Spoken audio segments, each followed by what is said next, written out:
رد البال غير هاد الحوايج هادو والله حتى غتحقق النتيجه اللي بغيتي. كون اكيد، ما عمرك تقول ما غنقدرش، ولا ما عمرك تفقد الامل، ولا ما عمرك زعما تقول لا راه ما يمكنش نوصل لهاد الشكل اللي هو في بالي. راه يمكن، ومليون في المية يمكن. وراه المساله باش تحقق راه بيدك انت، خاصك فقط تلتزم وتستمر.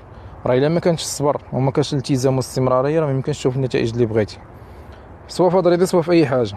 النتيجه كتجي مع الصبر ومع الاستمراريه، وضروري خاصك تضحي بشي حوايج اللي يقدروا يكونوا ما عاجبينكش، يقدروا يكونوا زعما انت ما تقدرش تضحي بهم ولا عاجبين كل هذا.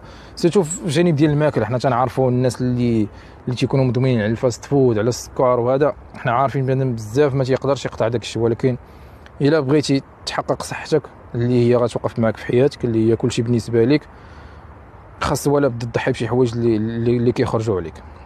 يعني من الاخر نتمنى الرساله تكون وضحات. اللي بغيت نقوله هو ان اي